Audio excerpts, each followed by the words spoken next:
Think I'm live. I'm waiting to see. Okay, it says now streaming. Hey everyone. Hello, we're here live inside of Manifest Your New Mindset. I'm in my gym clothes because I'm going to the gym right after this. Who else is working out today or has already gotten in your workout? Let me know in the comments. So I had something else planned for today's Facebook Live, just to be completely honest. And I decided that there was another topic on my heart that I want to talk about. And it's really crazy because I never thought I would actually be talking about this topic. Sorry, I've got things beeping in the background. And like, and the reason that I'm actually going to talk about this topic is because I was recently invited and accepted an invitation to speak at a 3-day event, a live event in Florida. It's coming up next week, and you can see that. I posted a link somewhere here in the group.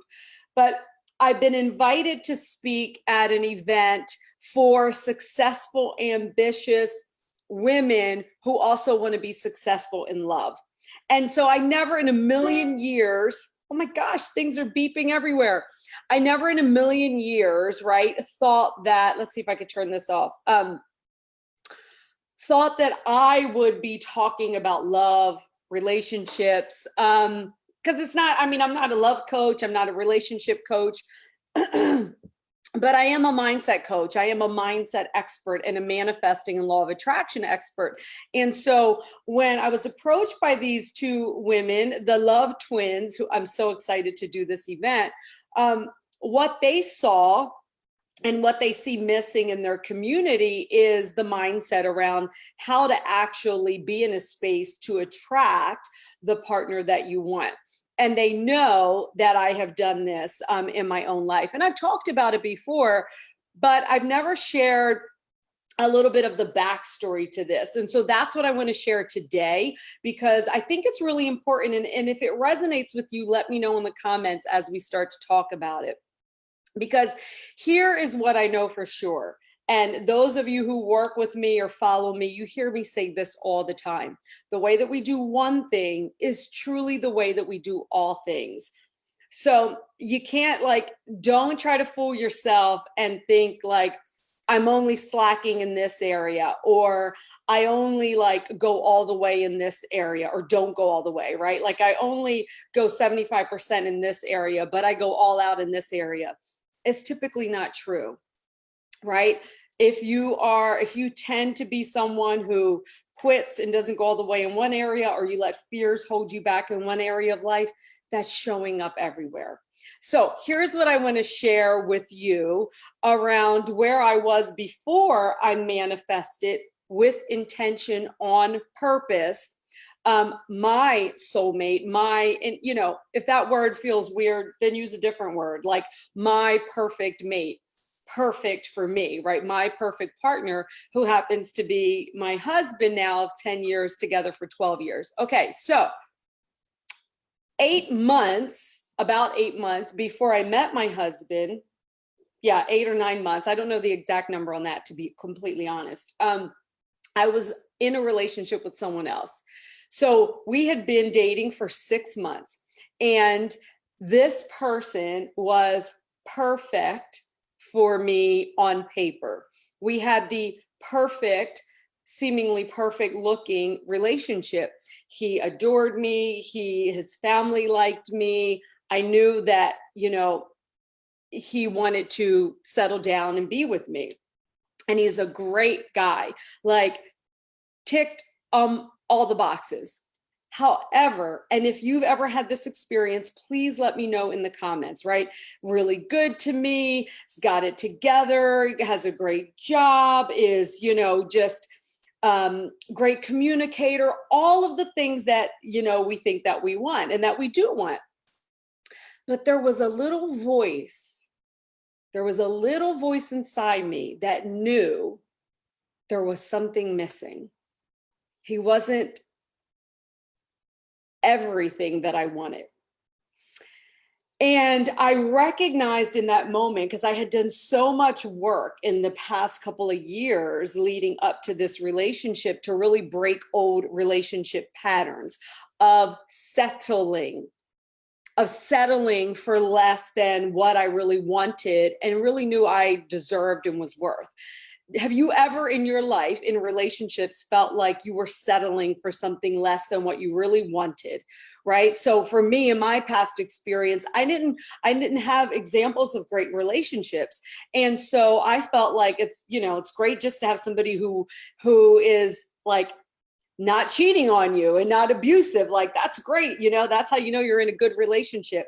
And I realized though that I was settling for men that weren't, let's just put it this way, like, were lower than the standard of person that I wanted to be with. And here's the thing, I didn't think that I deserved a man that was great with money, was emotionally stable, came from a great family, like all these things. I didn't think I deserved it because it wasn't my own experience. And so I was not feeling worthy. And I thought that really a healthy relationship like that was for other people, right? It was kind of like, who am I to want to have it all? Who am I to want to have a better relationship than the other people in my family, including my mother? It's like an unspoken worthiness conversation. So I had to do all the work, and I had done so much work on really unpacking those old mindsets and beliefs that had kept me in those kind of relationships. So here I was now in this relationship where I had broken those patterns, and I was with a great guy, and I had really attracted almost everything that I wanted in a mate. Here's why this is important. It would have been very easy for me to say, this is it. This is really as good as it gets. Like, wow, I really broke through those patterns. And here I am, I have this great guy. And, I'm getting up there in age because no matter how old you are at different points in your life, if you're a single woman, especially, you have this story about why you got to do it now, like you're getting older. I've even heard people in their 20s say that, right? So if you're in your 50s or 60s and you're single, it's the same story that when I talk to people in their 30s, they're like, oh my God, I'm getting up there in age. The point, that's just a mindset, right? So at that point, here I was turning 30. I was like, oh, wow, I have a great guy. And you know what? This is it. It would have been easy to have stayed in that almost perfect relationship. There was really nothing to break up about. Are you guys getting what I'm saying? Let me know that you're still with me. Does this make sense? So give me some hearts, give me some comments, because I'm kind of jumping around, but I really want to nail this. I want you to get this, the overall picture here. So I had done all the work. Here I was in this relationship that felt almost perfect, right? And thank goodness that there was a moment, and I know you guys have had these moments in your life where I was like, oh, there's just something where it's not all the way there. There's just something where I feel like it's almost there. Have you ever felt like that in a relationship, in a job, right? Have you ever felt like, it's almost there, but it's not quite there? That's the feeling I had. And I realized if I had stayed, I had two choices. I stay in this relationship, and I know there's going to be a proposal coming, the whole thing, right? I stay in this relationship because, hey, this is a great relationship. Why would I leave somebody this great? Or I leave the relationship now before staying in it and getting somewhere down the line where we've gone longer and longer and longer, right? And then it's harder and harder and harder to make a change. So I either stay or I decide to listen to that little voice inside.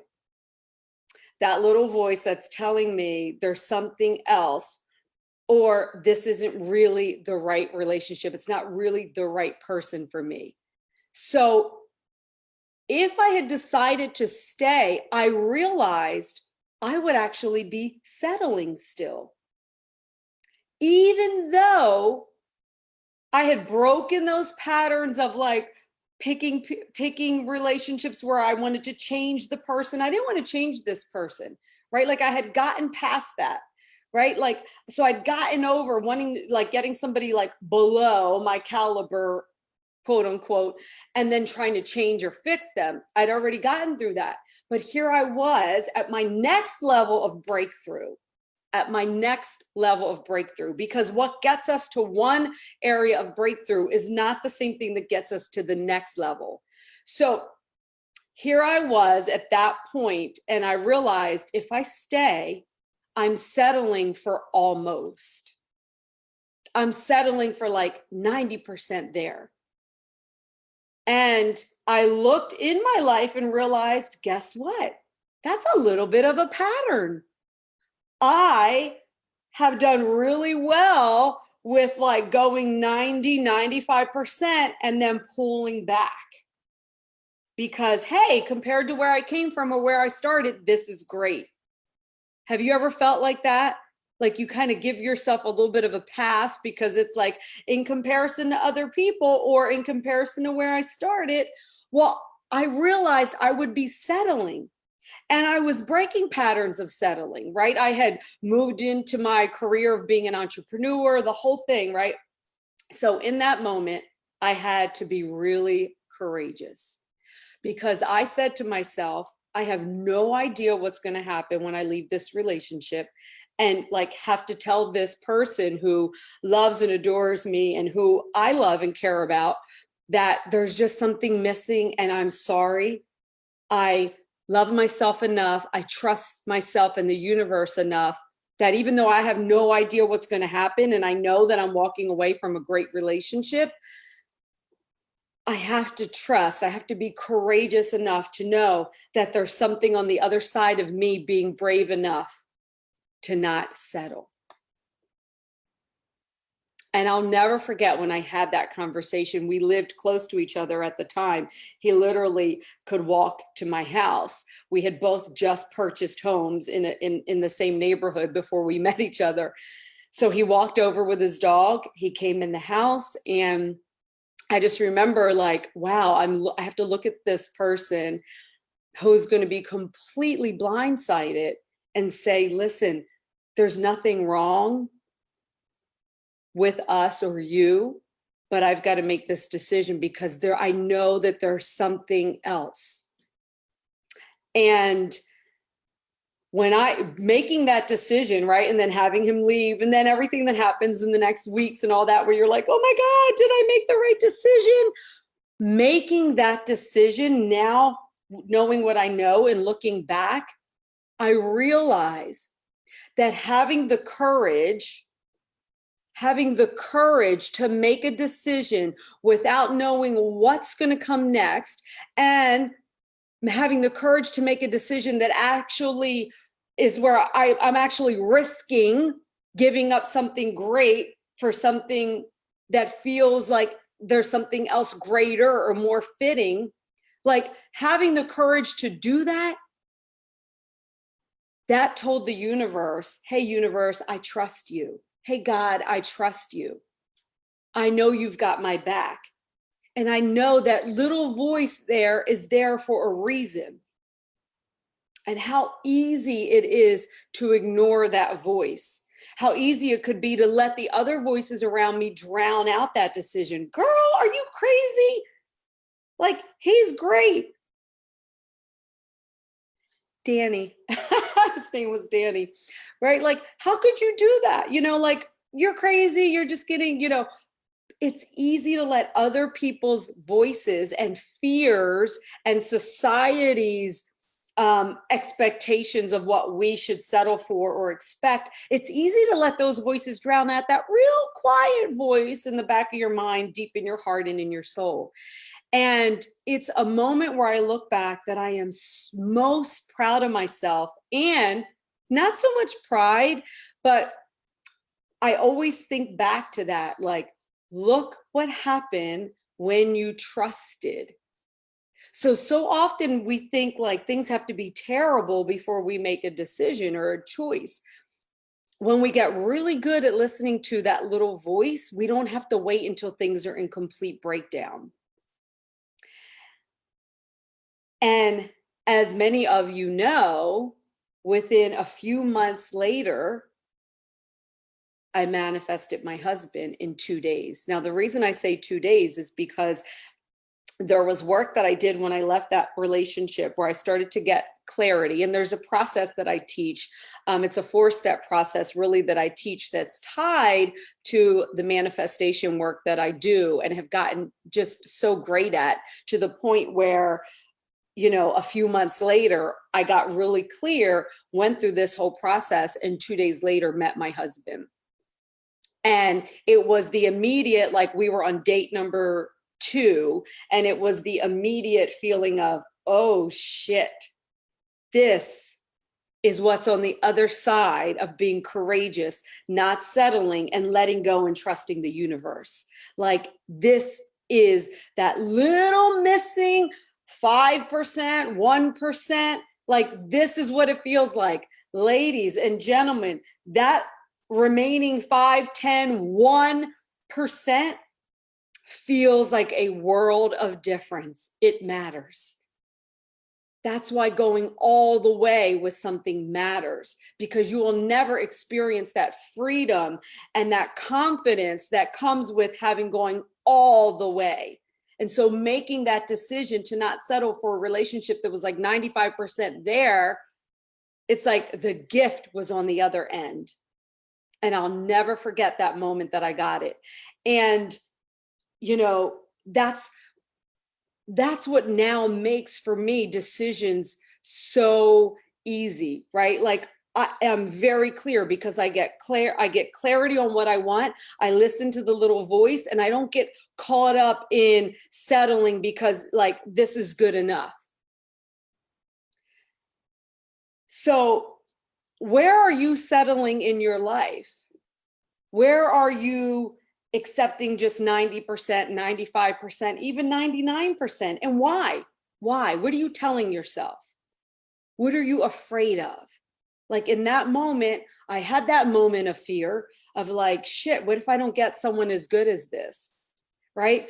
But you cannot let fear dictate your life. You just can't. Not if you want to experience, like, if you want to have it all, meaning if you want to have a great relationship, you want to have a great career, you want to have great health, you want to have great abundance, friendships, all of that. Like, you cannot stop at settling. You just can't. That's the difference between the people who are just excelling in life. This is a game, right? Life is like, it's a game we're all playing.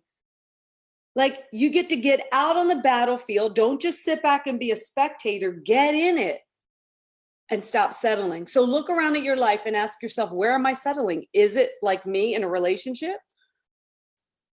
Is it, you know, in your business, in your career? Where is it? Where are you settling that you know there's a little voice that's telling you there's more? So here's my invitation to you. If you want to talk more about this because you want to apply this kind of thinking in your life, you want to learn the manifesting steps and principles that I used, not only in this example, but in all areas of my life. Like I said, the way we do one thing is the way we do all things. If that's something that you want to learn, I invite you to, let's hop on a Zoom call. Right? Like, let's hop on a camera and talk and have a Zoom call, and let me get to know you a little bit, spend a little time with you. I've got time in my schedule now. I've done some things where I've leveraged my time going into the summer, and I'm really excited about that. I have more time to connect and serve.